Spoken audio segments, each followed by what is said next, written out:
Iglesia Tiempos de Victoria presenta el estudio bíblico del día 23 de abril de 2026, intitulado La anatomía del pecado, las 7 etapas desde el pensamiento hasta la acción. ¿Qué es el pecado? Acción, pensamiento u omisión, que va en contra de una norma moral, religiosa o ética que ya está establecida. Se peca con el pensamiento, se peca por acción y también se peca por omisión. Hoy vamos a tocar el tema de la acción, pecar por acción. Por omisión también se puede pecar. No vamos a hablar sobre el pecado por omisión. El pecado por omisión es un pecado interno. El pecado por acción es algo que empieza en lo interno pero termina viéndose. Pecado por omisión sería una persona que entiende que tiene que ayudar a otra, puede hacerlo, tiene los medios, tiene el tiempo para hacerlo, pero no tiene ganas. Mira para otro lado y sigue su camino. Eso es pecar por omisión. Puedo hacerlo y no lo hago. Tengo el tiempo y no lo hago. Tengo el dinero para hacerlo y no lo hago. Veo a alguien en necesidad, puedo meter la mano en el bolsillo, pero no lo hago. Que lo haga otro. Eso es pecar por omisión. No vamos a hablar de ese pecado hoy, pero existe. Y eso lo tiene Lucas 10, versículo 30 al verso 33. El buen samaritano. Respondiendo Jesús dijo: un hombre descendía de Jerusalén a Jericó y cayó en manos de ladrones, los cuales le despojaron e hiriéndole se fueron dejándolo medio muerto. Aconteció que descendió un sacerdote por aquel camino y viéndolo pasó de largo. O sea, un sacerdote, como mucho quédate y ora por él, como mucho hacerle una oración para cumplir. No, lo miró y siguió de largo. Asimismo un levita, llegando cerca de aquel lugar, viéndole, pasó de largo. Pero un samaritano que iba de camino, vino cerca de él y viéndole, fue movido a misericordia. Este no pecó por omisión, actuó. ¿Por qué se hace referencia a un samaritano? Porque el samaritano y el judío siempre estuvieron enemistados. Sin embargo, el levita es judío, el sacerdote es judío, pero no ayudaron a su hermano. Estamos hablando de su hermano. Estamos hablando de que podían hacerlo. Estamos hablando de que sabían hacerlo. Estamos hablando de que no querían hacerlo. Pecaron por omisión. No vamos a hablar del pecado por omisión, vamos a hablar del pecado por acción. Pero también está en los que van en contra de una norma moral o ética, ¿no? Que tampoco vamos a hablar, pero vamos a poder entender lo que es. Porque yo les dije, el pecado es una acción, pensamiento u omisión que va en contra de una norma moral, religiosa o ética que ya está establecida.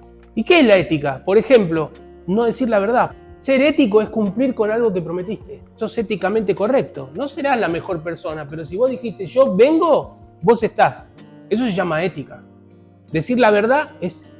Obviamente que hay que decir la verdad, pero son normas de conducta, es la ética. Cuando uno, pudiendo decir la verdad, no lo dice, obviamente nos convertimos en mentirosos, pero cuando hablamos de una norma establecida o de la ética establecida, eso no está escrito en ningún lado. Ser ético no está escrito. Vos tenés que ser ético, o sea, tenés que vivir de acuerdo a lo que estás diciendo con tus palabras. Entonces, si hablas de ayudar, y cuando veas a alguien, ayúdalo. Si hablas del evangelio, y mínimamente decir la verdad. Cuando hablamos de acción, de pensamiento u omisión, hay un montón de cuestiones que están ahí dando vueltas que no nos damos cuenta que son pecados. Cuando el Espíritu Santo te dice, ayúdalo, anda, ayúdalo, hacelo. Pero si yo lo hago, después me van a pedir de vuelta, entonces no lo haces. Es pecado, por omisión. El pecado es una acción que no aparece de la nada. Ahora estamos hablando del pecado por acción. No aparece de la nada. No es que, bueno, apareció el pecado, bueno, pequé. No aparece de la nada. El pecado consumado es la última etapa que se venía gestando dentro de uno. Cuando el pecado es consumado, hay etapas que ya se vivieron, consciente o inconscientemente. Pero cuando el pecado da a luz, es porque ya se venía gestando. Y lo podemos ver como un tema en cadena. Mira, número 1, el pensamiento. Todo esto tiene que ver cómo va a ir gestándose el pecado, ¿no? Son 7 pasos. El pensamiento. No siempre es malo un pensamiento. No siempre el pensamiento tiene que ser malo. Pero abre puertas. Empieza con una simple curiosidad, con un deseo, con un enojo. Bueno, por curiosidad entramos en páginas de internet. Por curiosidad entramos a meter las narices donde no debemos. Por curiosidad queremos escuchar conversaciones que no debemos escuchar. Por curiosidad nos metemos donde no nos llaman. La curiosidad no siempre aparece como algo malo, pero abre puertas para que después, más adelante, yo me arrepienta, si me arrepiento. Entonces el pensamiento no siempre es malo, pero abre puertas. Una simple curiosidad, un enojo, un deseo o lo que sea, a mí me convierte tal vez en una persona que pone en riesgo su alma. El versículo bíblico, Santiago 1, verso 14.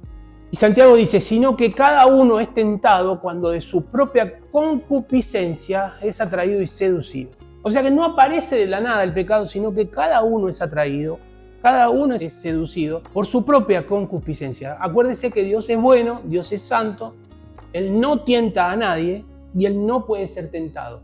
Quiere decir que cuando estamos en medio de una tentación, no se nos ocurra meter a Dios en el medio. ¿Por qué Dios? Dios no tiene nada que ver. Es mi carne, soy yo, es mi pensamiento, son mis curiosidades, son mis enojos, son mis deseos.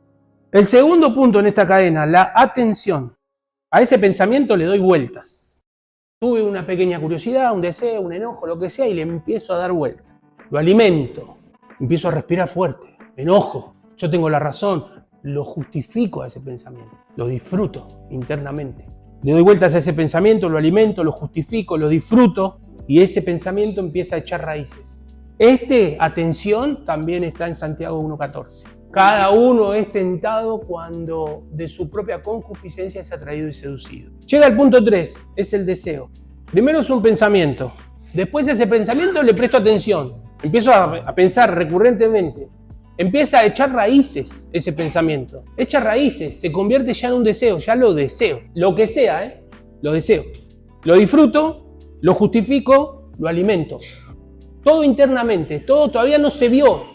Nadie lo nota, Seguimos yendo a la iglesia, seguimos levantando los brazos, seguimos cantando, oramos, si nos llaman a predicar, predicamos. Pero todo eso ya se está gestando. Una curiosidad, el pensamiento empieza a dar vueltas, da vuelta, da vuelta, da vuelta, echa raíces, comienza el deseo y seguimos congregando.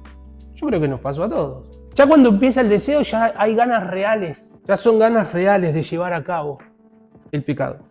Hay una inclinación interna que nos empuja hacia la acción. Mateo 5, 28 y 29. Cuando hay deseo ya hay ganas reales de llevar a cabo ese deseo, de consumarlo. Pero todavía no se nota tampoco, porque es un deseo, es interno, todo es interno, es un deseo. Ya lo pensé, ya le di vueltas al pensamiento, ya dejó de ser un pensamiento, es un deseo. Ya imagino cantarle las 40, imagino cometer el ilícito, lo deseo. Hay algo que me empuja a esa acción. Mateo 5, 28 y 29. Pero yo les digo que cualquiera que mira a una mujer para codiciarla, ya adulteró con ella en su corazón. Por tanto, si tu ojo derecho te es ocasión de caer, sácalo y échalo de ti, pues mejor te es que se pierda uno de tus miembros y no que todo tu cuerpo sea echado al infierno. Acá hay un deseo, acá hay algo que ya echó raíces. Jesús te habla, me habla y nos dice, yo no voy a mover un dedo, échalo tú, sácalo de ti. Yo no tuve nada que ver con ese pensamiento, lo dejaste entrar vos, sácalo vos. Eso para todos los que oran dicen, Señor, ¿por qué permites? Sangre de Cristo tiene poder. Dios no permite nada, amados hermanos. Dios no permite nada. Dios te quiere bendecir. Dios te quiere sano, libre, fuerte y a mí también. Pero por alguna curiosa razón, hoy volvimos a pecar. Entonces no puedo ir a decirle a Dios, Señor, tú conoces todas las cosas. Líbrame, Señor. No, Señor, me la mandé y ahora vengo a pedirte ayuda. Es diferente. Mateo 15, 19, en el 5, 28 y 29 nos está hablando ya de, por ejemplo, dice mirar una mujer, codiciarla en el corazón, ya es un adulterio en sí mismo. De la misma manera, al revés, ¿no? Está en el corazón la cosa. Mateo 15, 19 dice, porque del corazón salen los malos pensamientos. ¿Ves que todo comienza con un pensamiento? Los homicidios. A veces uno dice, no, pero yo no mato, pero con la lengua matamos. Yo no sé si algunos de los que estamos acá tenemos algunos muertitos debajo de la alfombra porque hemos hablado de más alguna vez. Que Dios nos haya librado y nos haya guardado.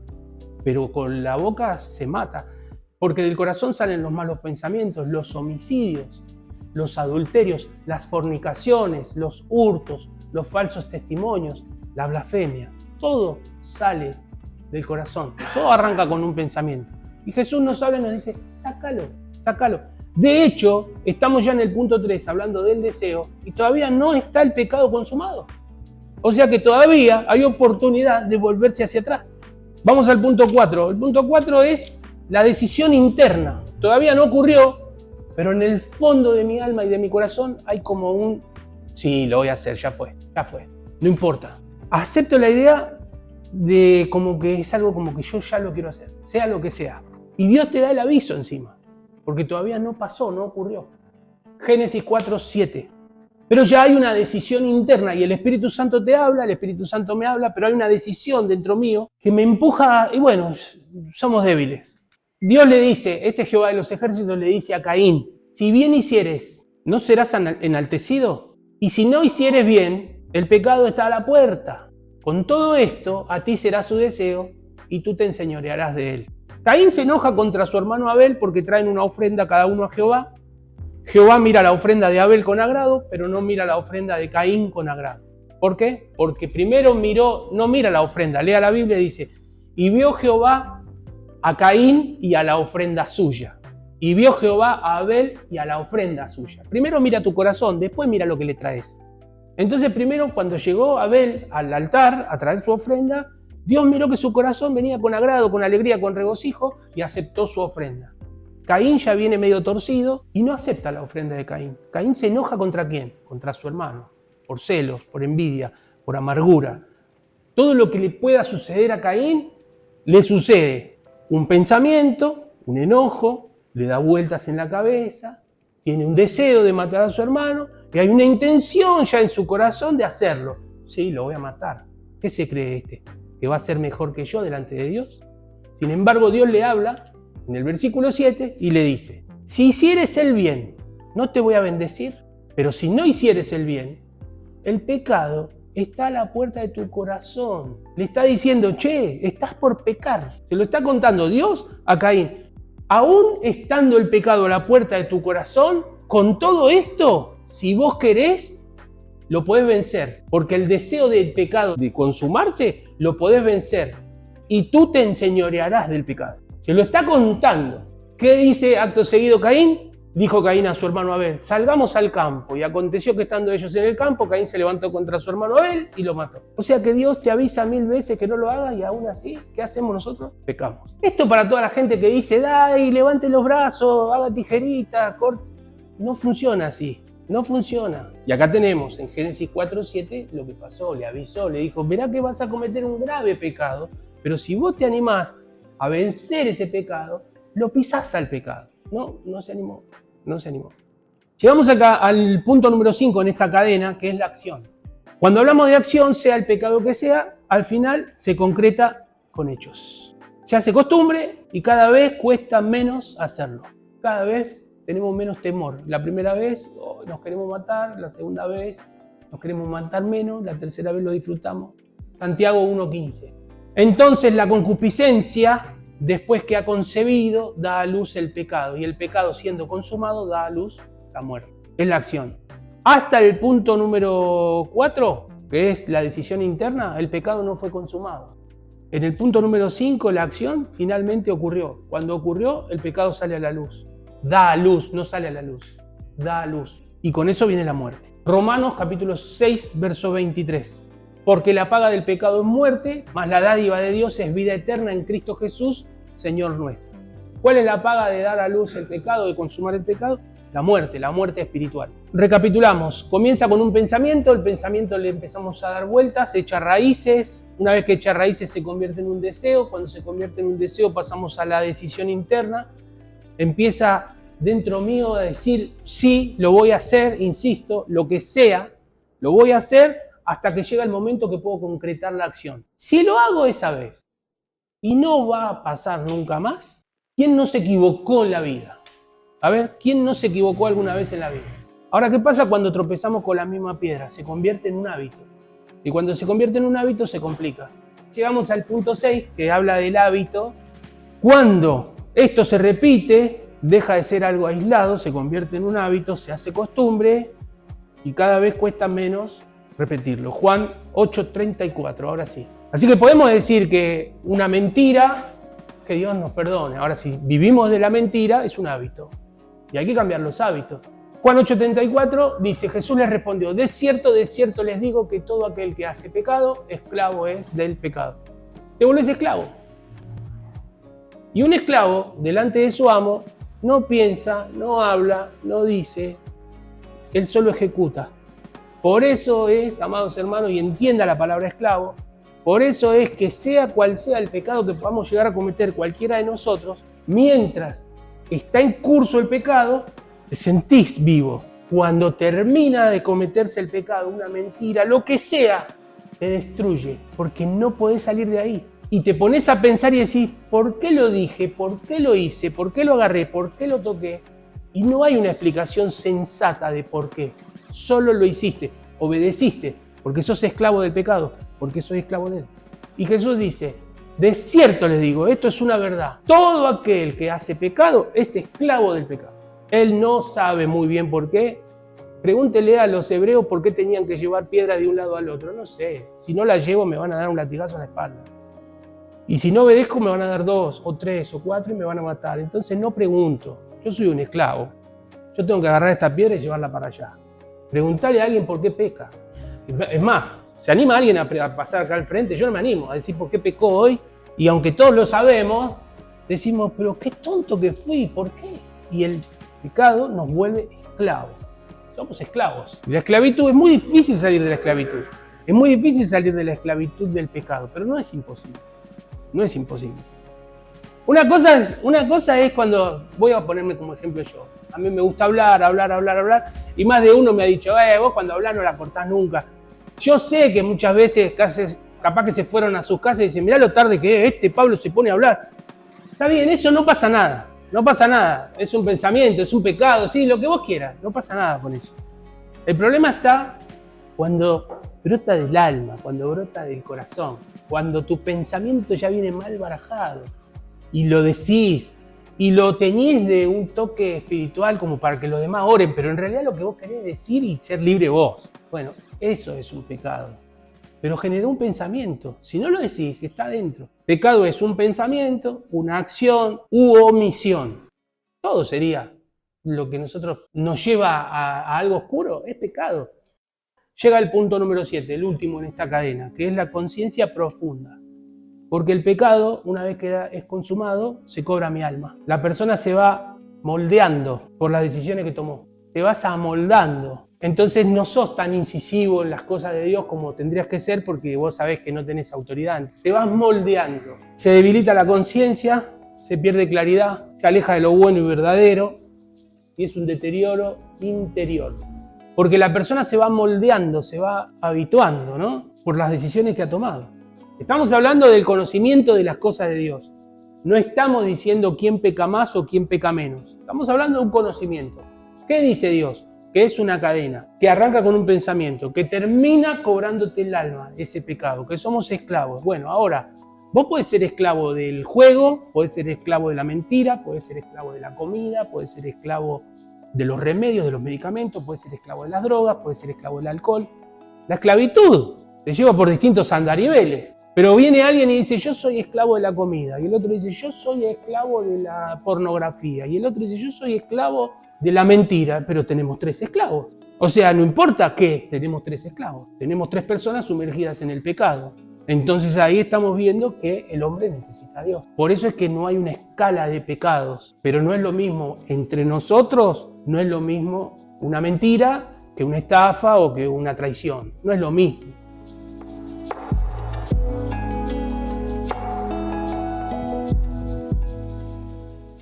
Dice el apóstol Pablo, teniendo el entendimiento entenebrecido, ajenos de la vida de Dios por la ignorancia que en ellos hay, por causa del pecado, ¿no? Hay una ignorancia por causa del pecado y por la dureza de su corazón, los cuales, después que perdieron toda sensibilidad, o sea que el pecado, cuando decimos que cobra tu alma, perdés la sensibilidad al Espíritu Santo.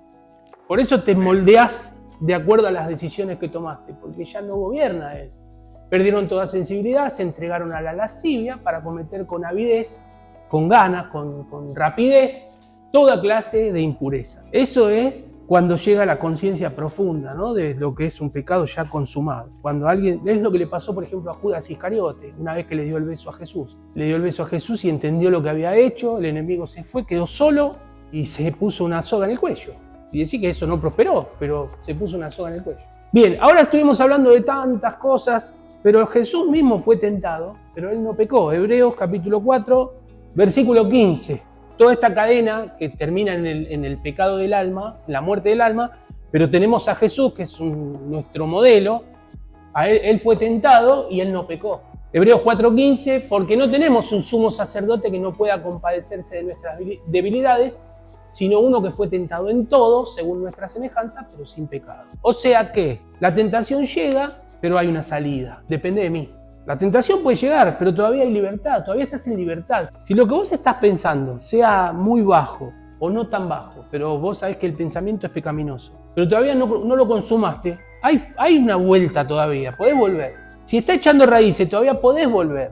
Si ya se convirtió en un vivo deseo, podés volver. Si ya es una decisión interna de que querés pecar, todavía se puede volver. Cuando cometimos la acción, ahora hay que arrepentirse de verdad. Ahora se vuelve desde otro lugar, hay que arrepentirse. Pero Jesús fue tentado en todo, pero sin pecado. O sea que hay libertad, aún en medio de la tentación estamos en libertad. Lo difícil es frenar ahí en el umbral entre lo que es la tentación y la consumación del pecado. Ahí es lo difícil. Yo no le estoy contando todo esto porque yo llegué a algo o a algún lugar. Le estoy contando esto porque entiendo perfectamente en este estudio lo que me pasa, lo que nos pasa a todos. Que lo que nos pasa a todos es que nosotros estamos bien firmes en Cristo y de repente aparece una oportunidad de cometer una transgresión y la pensamos, la recontrapensamos, se convierte en un deseo y cuando quisiste acordar, te comiste el segundo plato. Y ese segundo plato llévelo al pecado que sea, al pecado que quiera. ¿Cómo corto este proceso de pecado? 2 Corintios 10, 4 y 5. Vigilar mi pensamiento. Tenemos que cuidar nuestros pensamientos. Vigilar nuestros pensamientos. Somos nosotros los que tenemos que filtrar lo que pensamos. Cuando llega la noche y te encontrás solo con tu almohada y empezás a pensar y a pensar y a pensar y a pensar, ¿se te ocurre darte cuenta si lo que estás pensando va a bendecir a alguien o querés matarlos a todos? Bueno, fíjate, porque las armas de nuestra milicia no son carnales. O sea que no puedes ir a ejecutar a nadie, sino que son poderosas en Dios para destruir las fortalezas que se levantan acá en mi cabeza. O sea, cuando llega la noche y yo tengo un vivo deseo de decirle algo a alguien o hacer algo con alguien, perjudicar a alguien o hacer algo de lo que sea, yo, aún en medio de ese deseo, en medio de esa tentación, todavía hay libertad, yo puedo derribar los argumentos. Fíjate el 4 de vuelta, lo leemos. Porque las armas de nuestra milicia no son carnales, sino poderosas en Dios para la destrucción de fortalezas, derribando argumentos y toda altivez que se levanta contra el conocimiento de Dios y llevando todo pensamiento a los pies de Jesús. ¿Tengo que cuidar o no mis pensamientos? Porque si no los cuido, ese pensamiento arranca con una curiosidad, con un deseo, con un enojo, y mirá la cadena que se forma. Podría llegar a ser normal que vos estés pensando en el Señor y te asalta un pensamiento que nada tiene que ver con Él. ¿Listo? Desechalo, esto no es tuyo, Señor, ¿qué es esto? Yo estaba en esto, sigamos en esto, es tu voluntad. Si soy esclavo del pecado, me engancho ahí y sigo para ahí. Y me quedo en ese pensamiento, esclavo. Bien, vigilar los pensamientos. 2. Hay que resistir desde el inicio. Santiago 4, versículo 7. Someteos pues a Dios, resistir al diablo y el diablo huirá de vosotros. Someteos pues a Dios, resistir al diablo y huirá de vosotros. O sea que el Señor, este es otro tema importante dentro de la iglesia. Guerra espiritual, guerra espiritual, guerra espiritual, guerra espiritual y más guerra espiritual. Todo es guerra espiritual, todo es reprender, todo es ir en contra del diablo. Sométanse a Dios y resistan. Y el diablo se tiene que ir, solo porque hay resistencia. Pero no sé quién nos metió en la cabeza que hay que atacar, que hay que golpear, que hay que hacer, que hay que ir, que hay que decir, que hay que confrontar, resistir al diablo. Y él se tiene que ir porque no resiste la presencia de Dios. ¿A quién se le ocurrió pensar que el diablo se va porque vos lo reprendés? Es una locura. Pero eso forma parte del apasionamiento en las iglesias, eso forma parte del emocionalismo en las iglesias, que lo único que vino a hacer es confundir a la gente. Este versículo es claro. ¿Están siendo atacados por el enemigo? ¿Sí? ¿Están siendo atacados? Sométanse a Dios. Señor, estoy siendo atacado por todos lados. Si vos no me ayudás, yo esto no puedo. Me levanto en la fe y si el enemigo quiere golpear, que golpee. Yo te sirvo a vos. El diablo se tiene que ir. ¿Pero qué hacemos? Salimos, diablo inmundo, te echo afuera, te reprendo, magia blanca, magia negra, por las dudas, bla, bla, bla, bla. Unos cultos al diablo le hacen. Resistan, pero nadie quiere resistir. Porque el enemigo te da un cachetazo y ya estamos, ay, ¿por qué no voy más a la iglesia? Porque el enemigo me golpea, porque el enemigo esto. Resistan, resistan. Si nosotros nos atenemos a la palabra, somos victoriosos. Ahora, si vamos a hacer lo que dice el pastor, bueno, vaya a su casa, reprenda, haga lo que usted quiera. Hasta ese versículo que se cita en las iglesias, todo lo que ates en el cielo será atado en la tierra y todo lo que desates en la tierra será desatado. No quiere decir eso, no quiere decir eso. Se lo explico otro día. Pero no está diciendo eso. Porque ¿cuántas veces ya reprendiste al enemigo? Y no debería estar ya recontratado. Si vos lo reprendiste, sos hijo de Dios, tenés autoridad. ¿Y por qué sigue molestando? Porque el versículo entonces quiere decir otra cosa. Yo entiendo también, porque yo lo he hecho, todos lo hacemos, que hay momentos donde la batalla es cara a cara y diablo te reprendo y te vas y te largás de acá.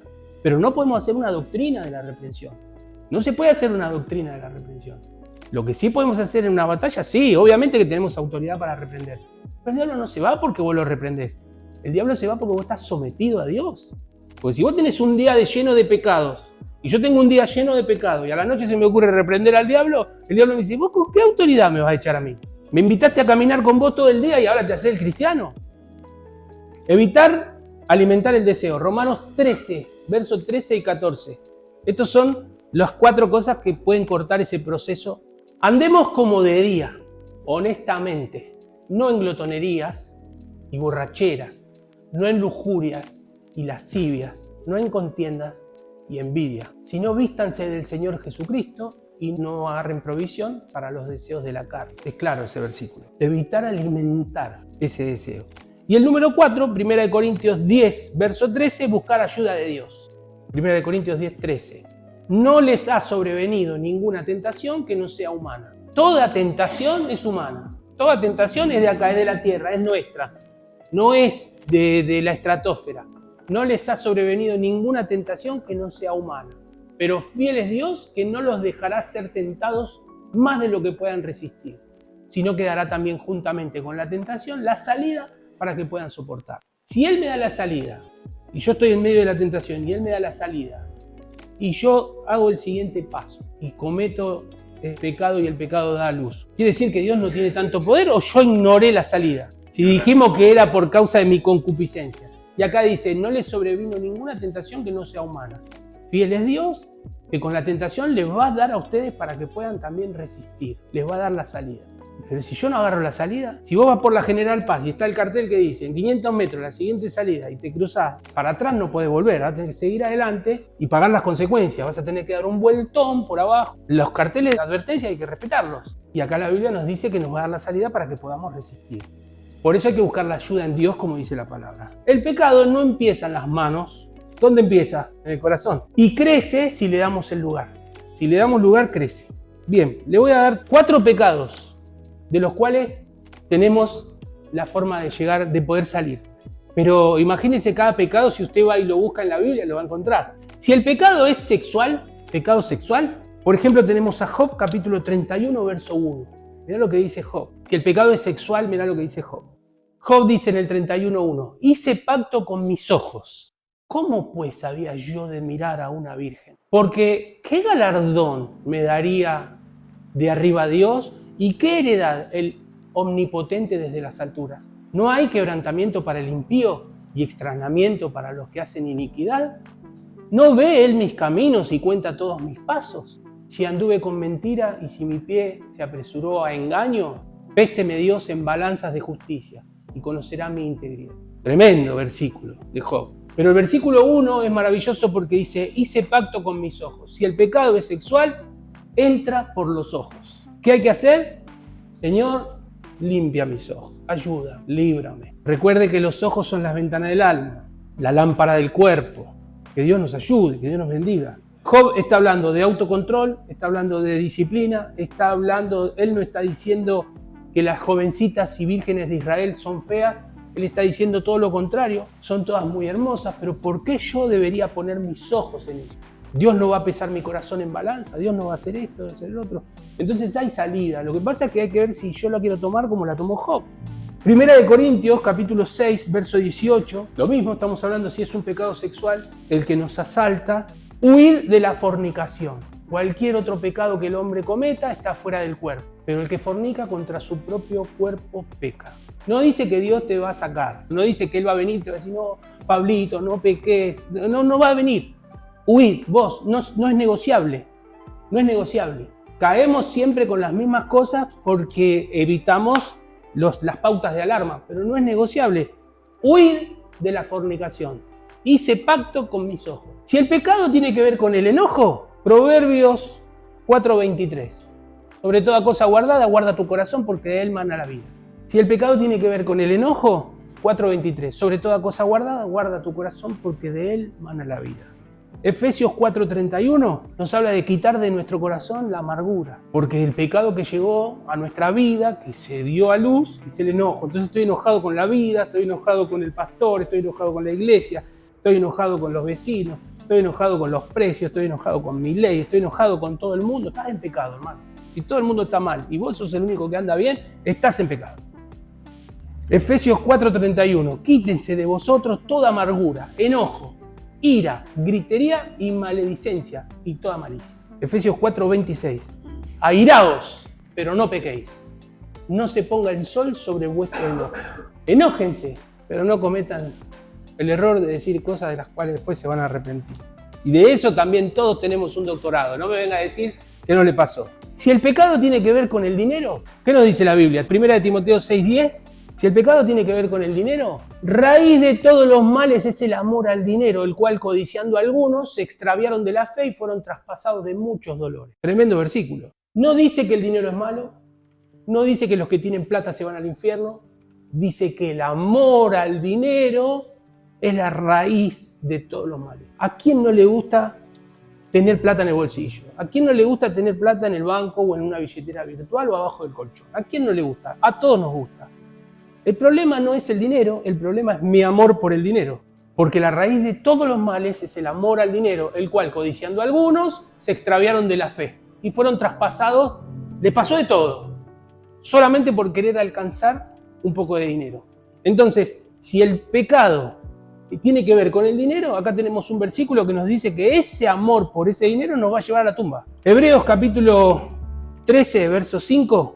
Sean vuestras costumbres sin avaricia, contentos con lo que tienen ahora, porque Él dijo, no te desampararé ni te dejaré. O sea que si el pecado tiene que ver con el dinero, tenemos a quién recurrir. Hay alguien que dijo, no te dejaré y no te desampararé. Por supuesto, que lo que le dije hace un rato, si vamos a estar todo el día en nuestros delitos y pecados, a la noche no nos hagamos los cristianos, con una oración. Señor, tu palabra dice, no te dejaré ni te desampararé.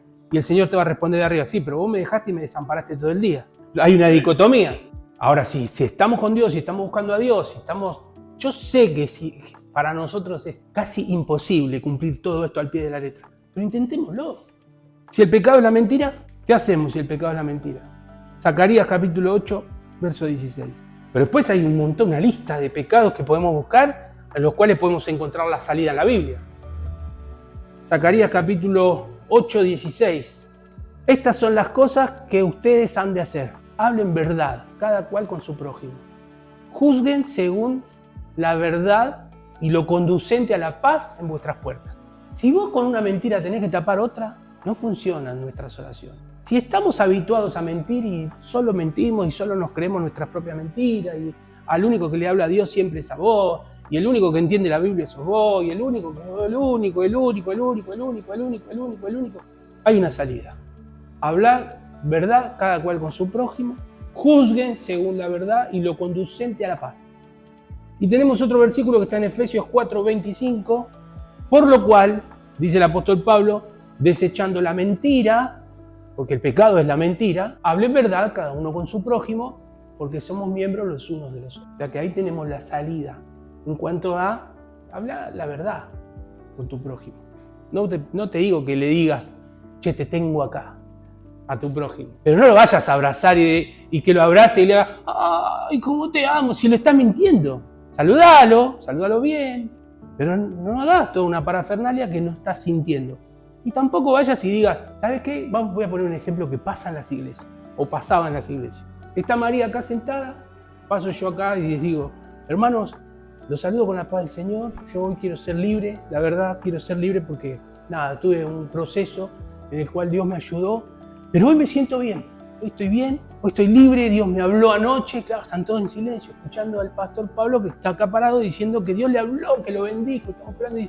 Y sabe, yo le voy a contar, porque acá está la hermana María y María nunca me hizo nada, pero yo a María la tengo acá, la tenía acá. Y yo oraba y hablaba con Dios. Hasta que Dios anoche vino y me habló y me ministró y lloré a los pies de mi cama y nada, y sabe que María bajó y ya está, y ahora la amo María, y va, le abraza, a todos los hermanos aplauden, una bendición, el pastor levanta los brazos. María se va a la casa y dice, ¿yo qué le hice a este desgraciado? O sea, yo me saqué el pecado y se lo puse a ella. Pero yo creo que hablé verdad. ¿Vos entendés los daños que se hacen adentro de la iglesia en el nombre de la verdad? Yo me saco un pecado, se lo pongo a María. Cállate la boca, si no la aguantabas a María y ahora la aguantas, cállate la boca. Dale gracias a Dios. Decir, hermano, anoche Dios me hizo libre, porque yo estaba en pecado y me hizo libre. Y ¿sabe qué? Los amo a todos. Yo ahora tengo amor para todos. Y todos te van a aplaudir. Y no le pones el pecado a nadie más. En el nombre de decir la verdad, hacemos daño. Acá la Biblia nos dice, dejen de hablar mentira, hablen la verdad con su prójimo, porque somos miembros los unos de los otros. O sea que si yo estoy haciendo algo malo, estoy perjudicando al cuerpo. Si usted está haciendo algo malo, está perjudicando al cuerpo. Lo que hacemos afuera, o sea, lo que se ve en nosotros, es el reflejo de lo que pasa dentro nuestro. Nuestros actos, nuestras palabras, nuestros gestos, nuestras actitudes, que pueden ser buenas, pueden ser malas, todos las tenemos. Insisto con esto, yo no vengo acá a decir que yo llegué a algún lado. Yo me siento tan igual que cualquiera de ustedes. Este mensaje me atraviesa a mí igual que lo puede atravesar a ustedes. Pero lo que yo hago afuera es el reflejo de lo que a mí me pasa adentro. Como vos entres a la iglesia, el que ve finito sabe cómo estás. Como vos te sientes, con la actitud que vos tomes, estamos hablando dentro de la iglesia, imagínate en la vida. Si vos podés venir a la iglesia e ignorar a todos tus hermanos, vos cuando estás en la calle, los mirás por arriba del hombro a todos. Porque lo que se ve por fuera es lo que pasa adentro. Eso es pecado también. Entonces eso es lo que tiene que hacer. Venir a la iglesia con un corazón dispuesto, amable, confiado en Dios, que Dios nos ayude a todos. Sonreír. Y si no, decir, hermano, las cosas no me estaban yendo tan bien. Así que si me ven que ando medio así, no es personal, no es con ustedes. Oren por mí. Aislarse no sirve. Mostrar una imagen de santidad no sirve. Hacer como que llegamos a algún lado no sirve. Todo lo que yo dejo crecer adentro se refleja por fuera. Absolutamente todo. Aparentemente todo lo que compartimos hasta acá es culpa, culpa, culpa, culpa y más culpa. Jesús nunca nos va a dejar con la culpa. Nunca nos va a dejar que carguemos nosotros con la culpa. Mateo 11:28, ¿qué nos dice la Biblia? Venid a mí todos los que estáis trabajados y cargados, yo los haré descansar. ¿Quiénes tienen que ir a Jesús? Los que cargan con pecados sexuales, los que cargan con el amor al dinero, los que cargan con la mentira, los que cargan con el enojo, los que cargan con cualquier situación, los que están cargados, los que están cansados, los que están abatidos. Vengan a mí, dice Jesús, yo los haré descansar. No te quedes con la culpa, vení a mí, acércate a mí. No te quedes con que cometiste un error, no te quedes caído ahí, vení. Yo sé que te va a costar, pero vení a mí, yo te haré descansar. ¿No dice así la Biblia? Verso 29. Lleven mi yugo sobre ustedes y aprendan de mí, que soy manso y humilde de corazón, y hallarán descanso para vuestras almas. Vengan a mí, yo los haré descansar y les pongo mi yugo para que caminemos juntos. Entonces una madera se le pone a un buey y a otro buey para que los dos tiren juntos del carro. Porque tal vez uno de los bueyes tiene más fuerza que el otro. Si no tienen el yugo, el que tiene más fuerza trabaja más que el que tiene menos fuerza. Pero ahora con el yugo tienen que ir los dos igual. Entonces Jesús dice, vengan a mí, yo los haré descansar y lleven mi yugo, caminemos juntos, vayamos juntos, hablemos, charlemos. Y aprendan de mí mientras caminamos. Yo soy manso y humilde de corazón. Juan 8:11. Esto para que no tengamos nosotros la culpa, para que no porque no tengamos la culpa, sino para que no llevemos la culpa. Siempre hay una salida. Lo leímos hace un rato. Con cada tentación nos va a dar la salida el Señor. Ella dijo, ninguno, Señor. Estamos leyendo Jesús y la mujer adúltera. Ninguno, Señor. Entonces Jesús le dijo, ni yo te condeno, que tengo autoridad para hacerlo. Yo que puedo hacerlo, no te condeno. Vete, no tengas culpa, no peques más. Este versículo dice, mucha gente, yo por mucho tiempo lo prediqué así, no, porque era una mujer prostituta. Si fuera prostituta, diría que era una mujer, una meretriz, una ramera, una prostituta. Hubiera dicho, no. La encontraron justo en el acto mismo de adulterio. Le estaba siendo infiel a su marido y la engancharon. Jesús le dijo, vete, no peques más. Estoy seguro que no lo volvió a hacer. Se encontró con Jesús, amados. Se encontró con Jesús.